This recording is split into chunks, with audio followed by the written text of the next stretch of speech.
And prime time every weekday on Money FM 89.3, Singapore's most influential radio station. The afternoon update only on Money FM 89.3. Thanks for staying with us here. The View on Money FM 89.3.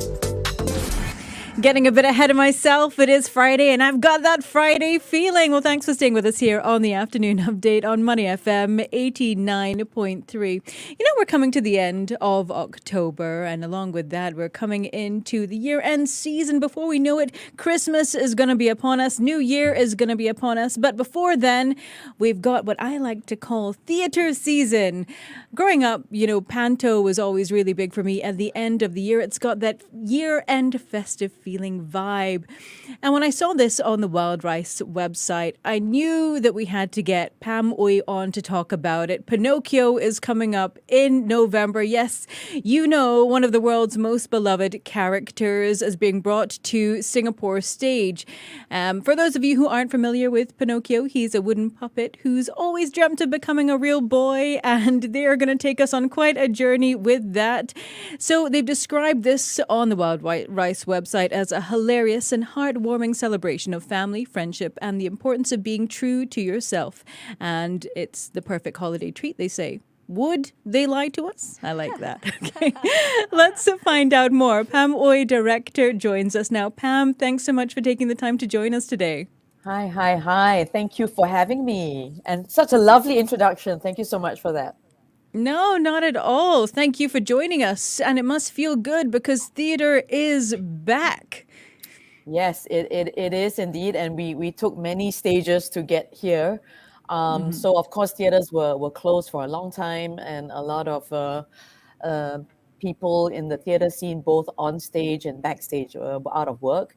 And then when it reopened gradually, there was still very limited seating. We had to sit. There had to be a meter beside the people, the people beside you. There had to be a meter in front of you, behind you. So it was crazy. And then in Singapore we don't practice or we don't have the budget for understudies. So what happens is that if one of the cast falls sick, the whole show gets shuts COVID. down. Yeah, and it's so rampant, and so when if a cast member falls sick, then the whole show shuts down. So there were a lot of stop-starts as well, and I think even now we are continuing to. It's not something we can do from home. We can't work from home for theatre, so we are still constantly trying to maneuver our way around this thing that must not be named.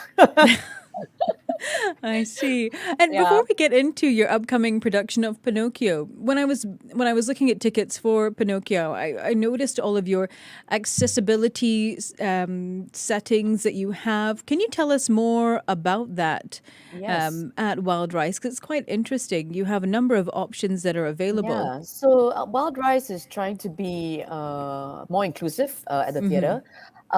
So, for example, we have on the 3rd of December, the afternoon show, which starts at 2:30, there is what is called an audio described performance with a touch tour. So this performance is basically a very exclusive for people who are blind. And there's the audio commentary throughout, interspersed with the actors' live dialogue. So, and it will be relayed via a headset. There'll be someone backstage who is describing what's happening on stage throughout the show. And then prior to the show, there's a tactile tour of the sets and costumes so that they can touch the wigs, they can touch the props, they can touch the costumes. And so it gives audience members who are blind or partially sighted the opportunity to gain a deeper understanding of the show. So, and we've also had service animals within the show as well. They are very, very lovely guide dogs that we've had who can withstand the strobe lights and the loud sounds in the theater. So that's the audio described performance. We also have a relaxed performance which means that it's designed for individuals who may have neurodiverse needs. So it's less formal. You're able to leave the space at any time. You can come back in when you feel ready. So it's kind of like the full version of the production, but there are some minor technical modifications.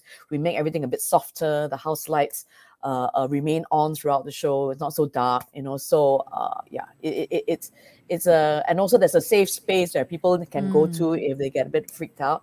Okay. And then on the 7th and 8th of December, we have a caption performance. That just means that there will be captions and screens so that people who are deaf will be able to read the captions, and it is being featured real time along with the performance. So That's wonderful. yeah. So we So started, tell- it's just to be more inclusive so that more people can come enjoy the theater. Yeah. Yeah, you read my mind. I was going to say, how did it start? But let's get into the production that's coming up in November. So it's launching on November 17th. 17, yeah. Tell us, many of us are familiar with Pinocchio. Yeah, Tell so- us about your version. Well, it has been written by Thomas Lim, a resident playwright at Wild Rice. So I would say it's a Singaporean version of Pinocchio, I guess. And there are 6 main characters. Of course, there's Pinocchio. There is Geppetto, the father, of course, the carpenter. And we have, instead of the cricket, we have a grasshopper played by the wonderful City K. And then we have a fox and a cat who are the baddies. And of course, we have the blue fairy. So the way Wild Rice likes to do their pantos is that we take a very familiar fairy tale and we kind of like tweak it a bit, and we add in lots of humor and some adult humor as well that only the adults will know, like nudge, nudge, wink, wink. So it's our version of Pinocchio. I think that rehearsals are coming together quite well. There's a lot of laughter in the room. And there's beautiful music written by Julian Wong, beautiful, beautiful music, and wonderful lyrics by Joel Tan. And so, then we have this powerful trio of Thomas Lim, Julian Wong, and Joel Tan writing the book and the lyrics and the music. It's coming together quite well, and I'm very happy with how it's going. So who would you say would enjoy this performance? Is this family friendly, open Oh to yeah, all? oh yeah. It's open. It's open to all. Anybody who is able to sit through a show. I mean, and that varies with different kids, right? My kid was able to sit through an entire panto when he was 2 years old. Wow. So yeah, like fascinated, I'm captivated. trying to think, can I get my 3-year-old to sit? That's great. And I guess, with the lights and the music, they, as you mentioned, fascinated and captivated. Yeah, and I think there's another thing about this year's panto, which we haven't had for 3 years, which is we're bringing the kids back on stage. So they're called the First Stage Kids, and every year, traditionally at the panto, we always have the children they audition, and then they join the adults on stage, and they sing and they dance and they have lines. And I'm a real I like to make the kids very involved, and they do a lot of things and beautiful costumes. So we're really looking forward to welcoming the kids back on stage. Again, we haven't had kids on stage for 3 years. Yeah, so that's really wonderful. And Pam, as you mentioned, it's been a very difficult 3 years for the industry. What kind of lessons have you learned from the last 3 years, and how have you applied them to this particular production of Pinocchio? Wow. I think that we have learned how to adapt, and we've really had to move with the times. So I think, it's not. I suppose what we have learned for this production is that we need to be on standby all the time. Anything could happen. So we have to be more flexible, I suppose. And I think that we need to understand that no one is indispensable. So everyone, be on your toes. We have to adapt to the circumstance. Yeah, it's just really taught us to be on our toes even more. Yeah. And so this production it's on from the 17th of November until when? Remind us of the details. It's on until Christmas Eve, actually, until the 24th of December. We've just opened the last week of shows because tickets have been doing really, really well. So if you want to come, you should get your tickets very soon.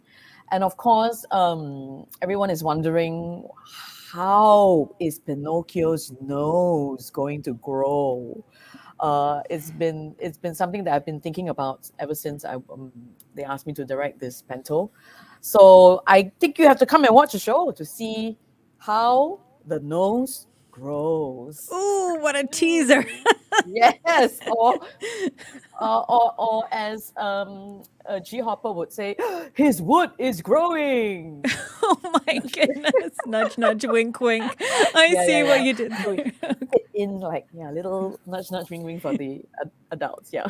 Okay, Pam. Well, thank you so much for taking the time to speak with us today. Anything else you'd like to share with us while we've got you with us? I mean, I think that people who are coming and expecting a children's show will be very, very surprised. It's a full-blown musical.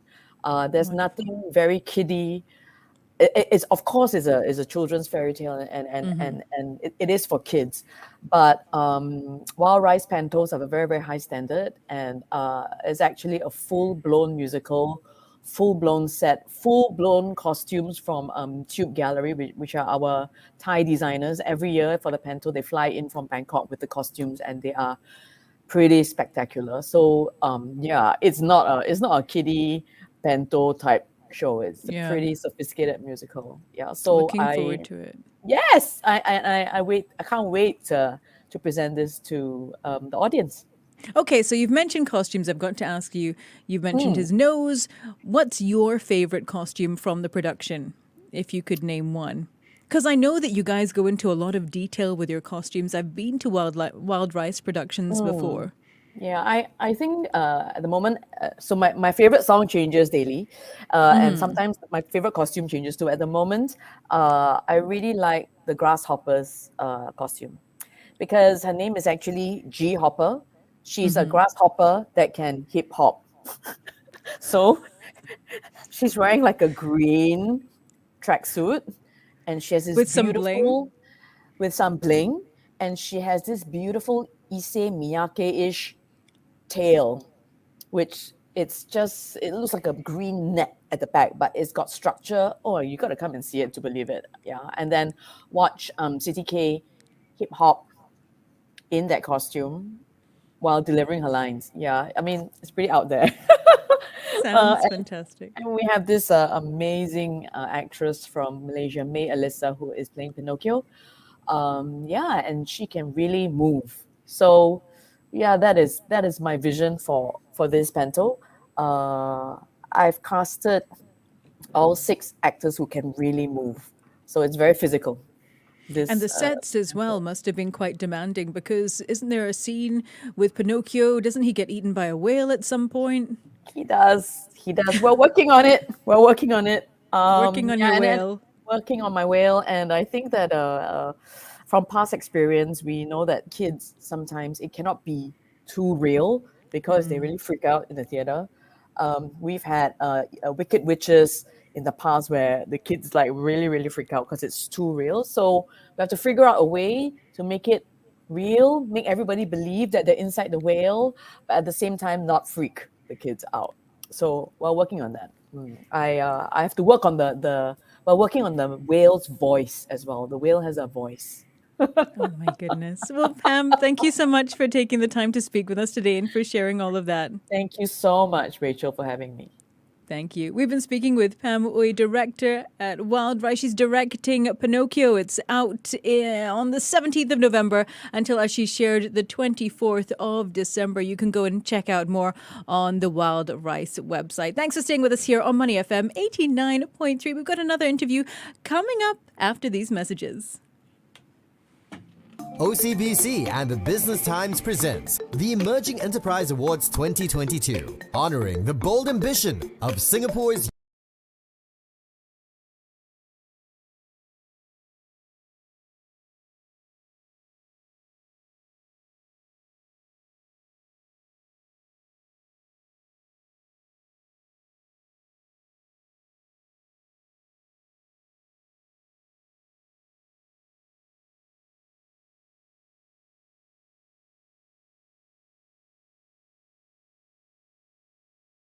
up to speed with all the news and information you need to confidently make the decisions for your business and personal finance. With the Breakfast Huddle, Your Money, 12 to 1, the Afternoon Update, and Prime Time. Every weekday on Money FM 89.3, Singapore's most influential radio station.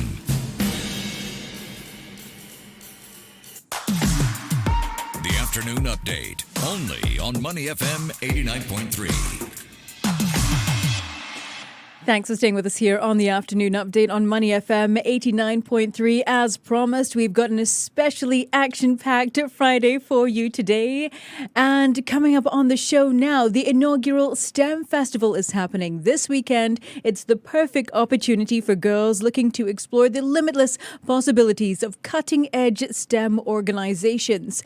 United Women Singapore is presenting interactive booths, panel discussions, workshops, human libraries, one-on-one job consultations, much more. To tell us all about it, we're joined now by Georgette Tan, who is the president of United Women Singapore. Georgette, thank you so much for joining us today. Well, thank you for having me, Rachel. And unfortunately, I'm right after Pam, so it's a tough act to follow. Not at all. I'm really looking forward to what you've got to share. Georgette, is in particular, what is happening this weekend? Perhaps we can start there. Tell us more about the festival. Well, as you mentioned, it is the inaugural STEM festival. STEM, of course, standing for science, technology, engineering, and math. And we've been running programs for the last 8 years that focus and encourage girls, even at a young age, to start to think about taking STEM subjects in school and continuing these subjects later on, as they go into institutes of higher learning, into university, and even to possibly even take STEM jobs and make careers out of them. So STEM, we want to bring STEM to more girls. We want to enable these girls to understand that they have not just the competence, but they need to build the confidence that goes with it. Because very often, the girls actually feel that they're not as perhaps smart as their male counterparts in the school or even their siblings at home, and that the boys are better at these STEM subjects. And that's not true at all. We want to encourage, we want to ensure that these girls know that they can be just as good and maybe even better at these subjects than these boys. And you mentioned some interesting points there, Georgette, in terms of confidence when it comes to tackling these subjects. So it's not just about skills, is it? No, it's absolutely. soft areas as well. Absolutely. So the competence side is the subjects that you learn, it's the coding, it's those sessions that we provide. But at the same time, it's the confidence that comes with the fact that they're part of it, they're part of teams, they have opportunities to be leaders. They have an opportunity to try new aspects and do demo days and just have fun in that process. And even if it doesn't quite come out the way that they want, the fact is that they tried and they learn from that experience. So that experience, the immersion in it, the fact that they're excited by it, and the prospects that it opens up for them, I think that's what we want to bring to the girls and the young ladies who are very much part of our audience. And I love your tagline for this weekend. It's STEM powering the next generation of female leaders. Who would benefit from attending this weekend session? Oh, wow. Who won't benefit? I think that's the question. Obviously, we want the young girls, the young women who are our target audience and who we want to bring onto this pipeline and build this pipeline of women in STEM and women leaders in STEM. But it goes beyond that. It really is about the whole community, the ecosystem. These girls will need support, will need encouragement from their families. In fact, their families are critical to them not only taking up STEM, but staying in STEM. It's important that we have the school counselors, the teachers, and the community themselves to be there at this event. And that's really who we're catering for. We've got some wonderful corporate partners who are with us on the journey. And they also share in this vision, which is to bring more girls into STEM. And they've been an active part of this event, and they'll be there. Georgette, perhaps you can share with us how the balance is when it comes to STEM at the moment, because we have seen a growing number of initiatives to encourage women to enter these sectors. But what's the ratio like now? I think it's actually better in Singapore than it is in other parts of the world. As the curriculum of our education system, the Ministry of Education, our government does a lot to support the education of STEM, all the way from young all the way through, and there are lots of opportunities. I think that there are other factors that come into play, obviously cultural, family related, that create maybe what I would call the overhang, right?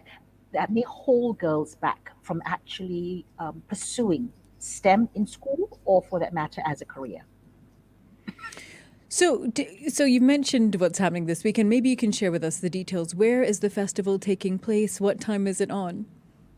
It's on Saturday, so that's tomorrow, and it is at Marina Bay Sands at the Convention Center, and we are at the Hibiscus Room, and it starts at 10 o'clock in the morning and goes all the way through to the afternoon. And where can we find out more? Excuse me. Oh, excuse you. Sorry.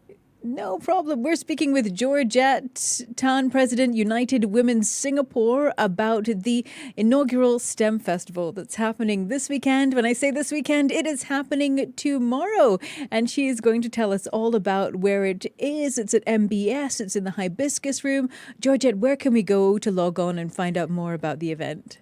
Come to our website, which is uws.org.sg, and there's lots of information. We're on obviously Facebook, and we've got IG Live and Instagram, and it's going to be a fun day. Lots of interactive sessions for the younger girls, as well as sessions for the slightly older girls who might perhaps be more interested in their career prospects and what jobs are available, and what the future of these jobs are going to look like, actually. Okay. Well, Georgette, thank you so much for taking the time to speak with us today. No, thank you. Thank you for the opportunity. And maybe we'll see you there with your 3-year-old. Maybe. And you know what? We'll just have to get you back on the show to talk about other initiatives. I know that you've got a lot coming up as well. Absolutely. Thank you for the opportunity. You take care now. Thank you. Have a wonderful weekend. We've been speaking with Georgette Tan, who's the president of the United Women Singapore, about the inaugural STEM Festival that's taking place this weekend. Stay with us here on Money FM 89.3. We've got some business headlines coming up for you, then the news. And don't forget to add to 3:10. We're going to be joined by the one and only Jeff Howie from the SGX. Keep it here on Money FM 89.3.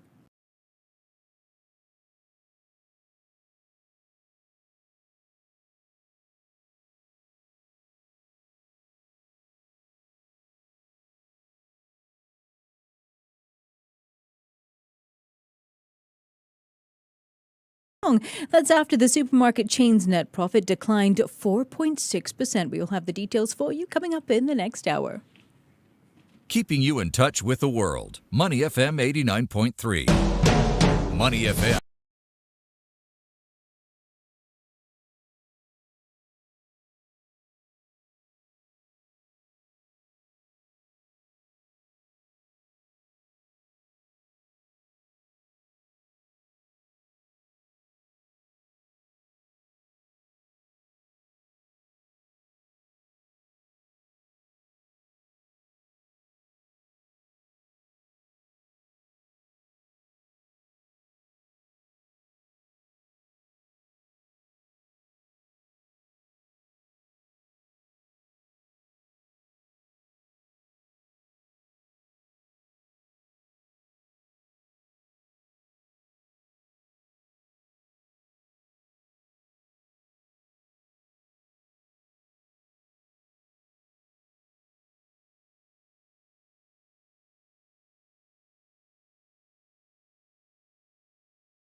It is Friday, and we very much got that Friday feeling in the studio. As you can tell, I was on mute. I've already left for the weekend. No, I'm just kidding. I'm still here. Okay, coming up on the show this half hour, of course, we're going to be joined in just a bit by Jeff Howie, market strategist at the SGX. But before we get there, I want to preview something fun that Hong Bin's been working on.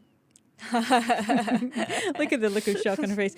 So, if you don't already, you should subscribe to our weekly newsletter. It's called The Weekly. It comes out every Monday morning. You can go and check out more on the Money FM 893 website. But at the bottom, what I absolutely love about this newsletter, although Ryan Huang does a wonderful, fantastic job with the rest of the newsletter, but he has a fun fact at the bottom. And Hong Bin's been working on these fun facts, and we love them so much. She's turning them into a capsule series of fun money facts. And if you want to check out the first one, you're going to have to subscribe to the newsletter and scroll down to the bottom next Monday and click on it, because there's an audio file connected where Hong Bin will tell you the story of what's your fun fact for next Monday. You want to keep it a teaser? Well, yeah. Okay. But I mean, Give us a clue. Give us a clue. I'll tease about it. But I'll be talking about the world's smallest banknote.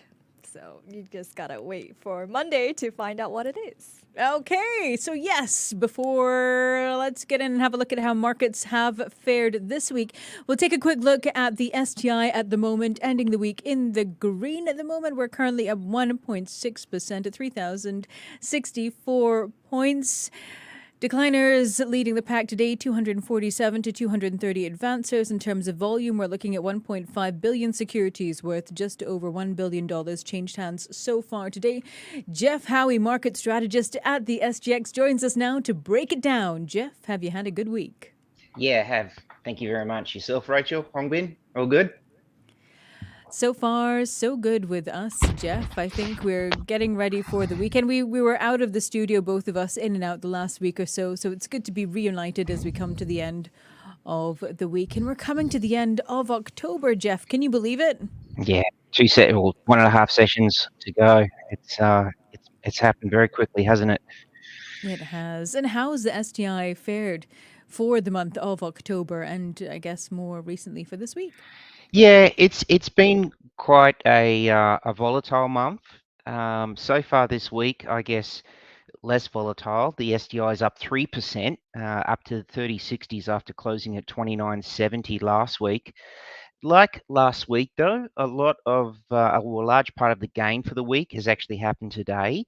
The week's gains, they were marginally higher also than the region. So we have the FTSE ASEAN All Share Index up 2.2%, and the FTSE Developed Index has gained close to 2%, up 1.8%. While at the same time, importantly, the US dollar index has come off 1.4%. So I guess the big mover this week has been the REIT market, not just here in Singapore, but across the world. REITs have been comparatively strong. In fact, the strongest sector across the globe this week, with the decline in 10-year yields to below 4%. Our FTSE ST REIT index is up 6% so far this week. The FTSE EPRA Developed Index, which is the big major global benchmark for REITs, is up close to 4%. And among the strongest performing REITs this week, it's been Manulife US REIT, it's been Keppel DC REIT, it's been Keppel Pacific Oak REIT, AIMS APAC REIT, and CDL Hospitalities Trust, the staple trust. So I guess back to the STI, all 7 of the STI REITs have ranked within the top 8 performing STI stocks so far this week. So, Jeff, what's moving the REITs this week? Sorry, what I didn't get the beginning. What's moving the REITs this week? Yeah, well, look, it's two things. There's a focus on the local market, obviously, and earnings have been heavy schedule of earnings this week have been released. Plenty of updates on an industry level in terms of rental reversions and so forth. But a really big mover across the world, because as we said, this is not just the Singapore factor. This has actually happened across the world. Is that those two moving markets, the US dollar and the US Treasury. So US Treasuries have come off, quite considerably from the yields from above 4%, up around 4.2% to below 4% now. And the US dollar also has come off quite a bit. In fact, when the US dollar was at its lows this week, the REIT market actually had the strongest session that it's had since May 2020. It was up 3.5% on Wednesday.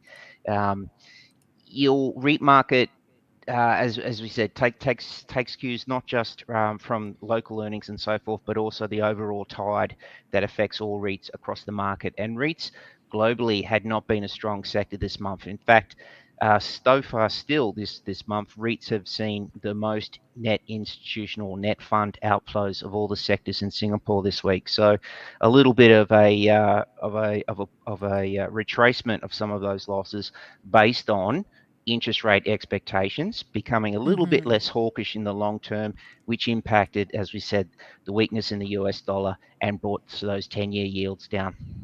And you mentioned some of the earnings out this week from REITs. Just taking a quick look at the headlines, we've got StarHealth Global REIT net profit income. It rose 8.4% in the first quarter. CDL Hospitality Trust net property income up 54.4% in the third quarter. It says that was bolstered by travel. So quite a bit to digest. Capital and Ascot Trust as well. Their rev's up 88% in the third quarter, and they say that's on higher occupancy as well. Yeah, exactly. And Ames APAC REIT, Fraser Centrepoint Trust were among those that reported as well. So we're really in the thick of earnings this week now and going into next week as well, Rachel. Busy week for you. Hongbin's been keeping an eye on the banks as well. UOB out today, Hongbin. Yeah, so UOB's better than expected, I believe. Any surprises there? Yeah, there was. I mean, the results I think were better than expected. UOB, it did report record net profit of 1.4 billion Sing dollars. That's up 34% year on year, and it's up 26% quarter on quarter.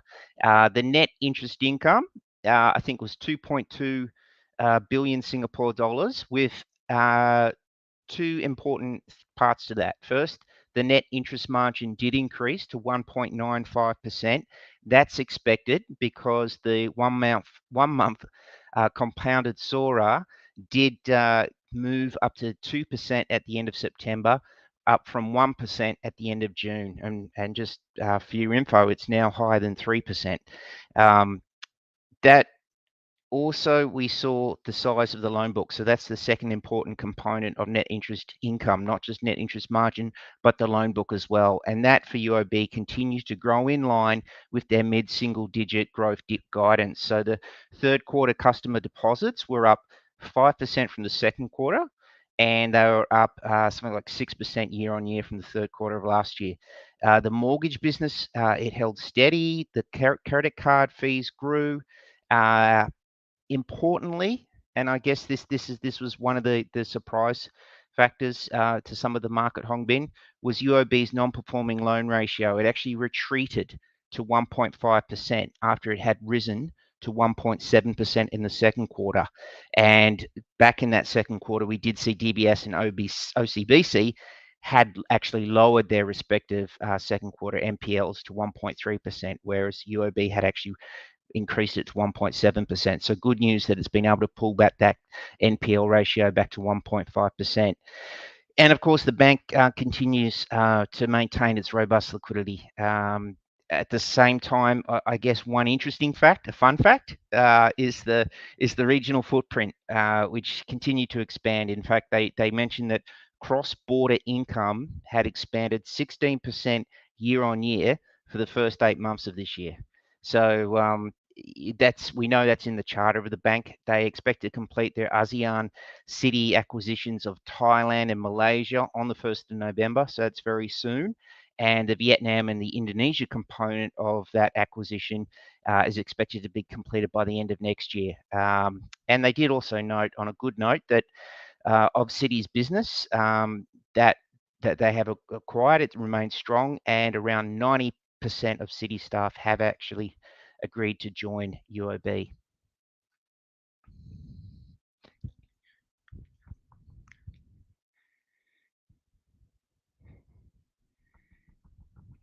I can't hear you, Hongbin.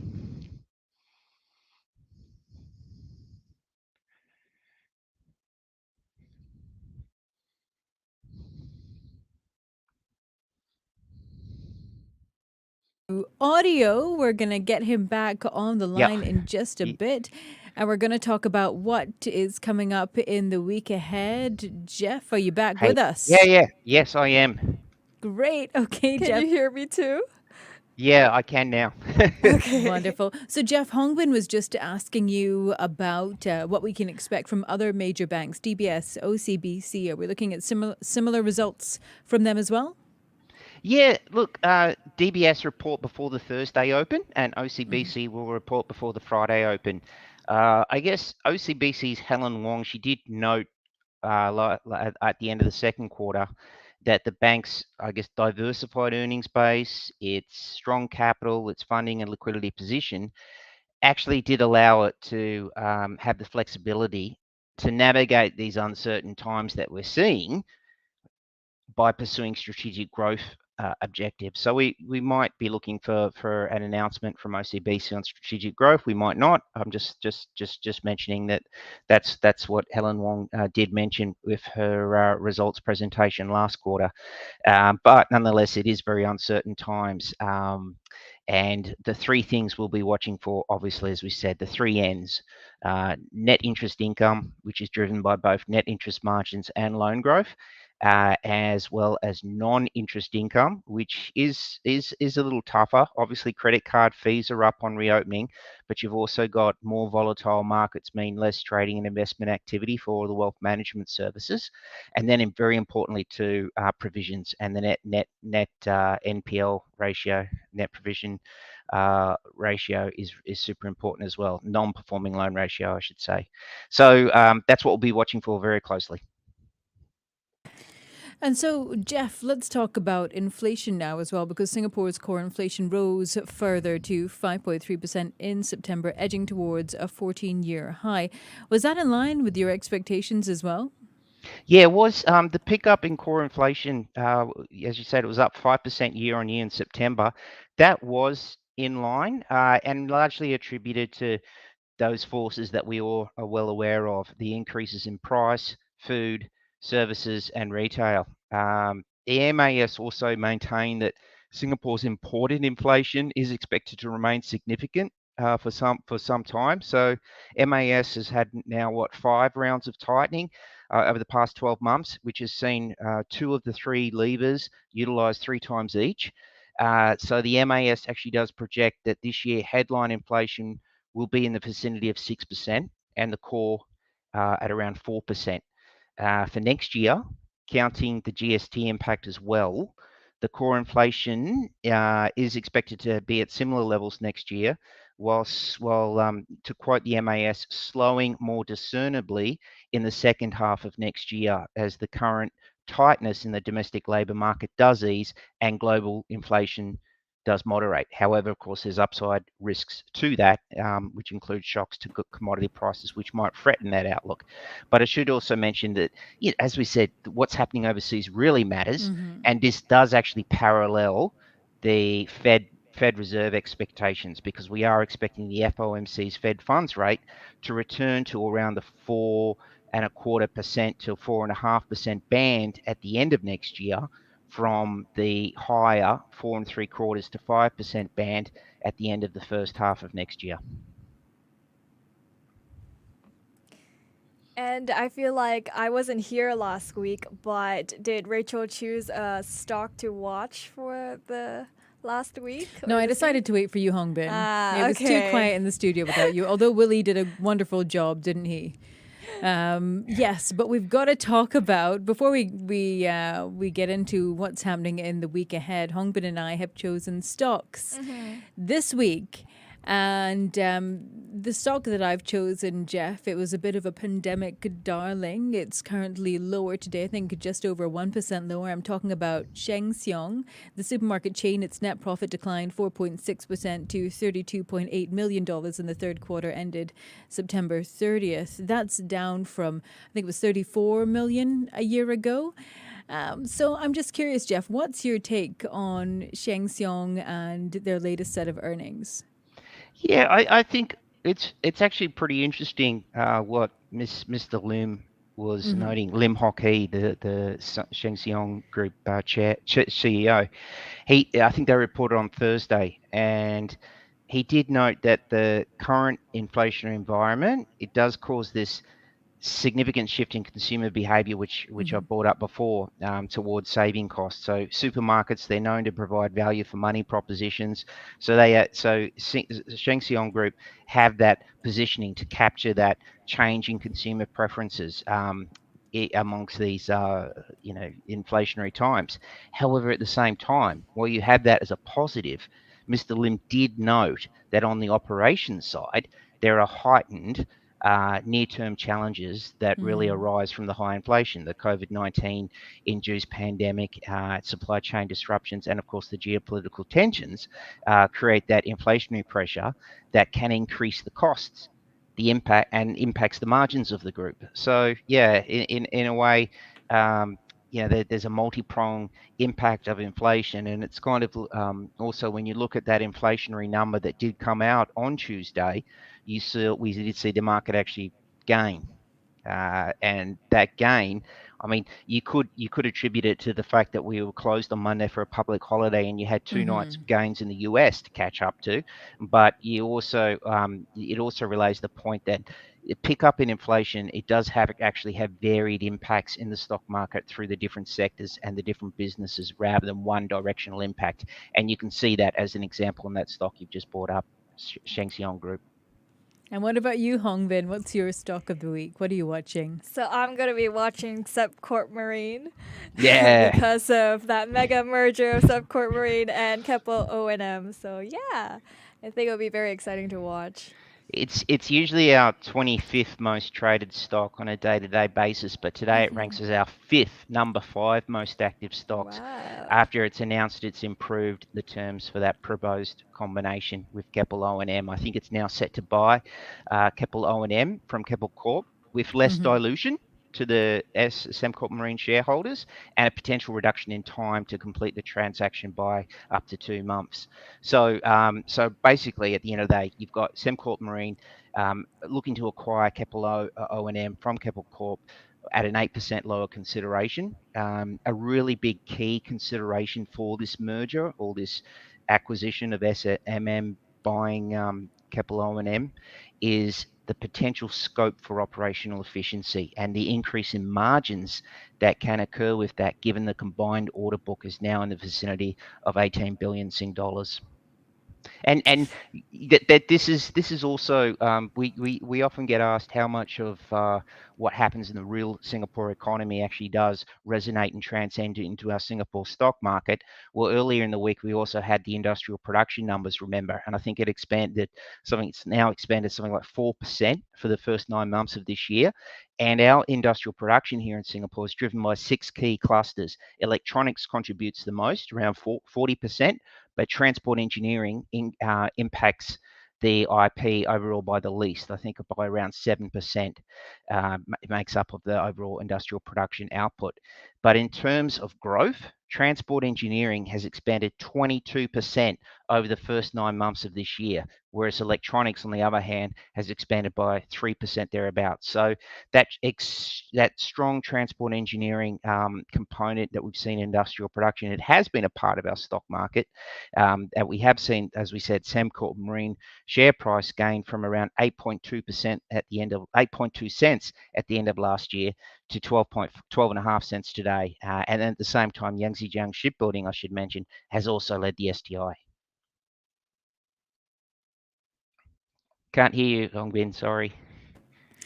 Jeff, can you hear me okay? Yeah, I can hear you, Rachel. Hong Bin's got that Friday feeling today. That's okay. So, Jeff, I'm going to ask you, what can we look out for? What are you watching out for in the week ahead?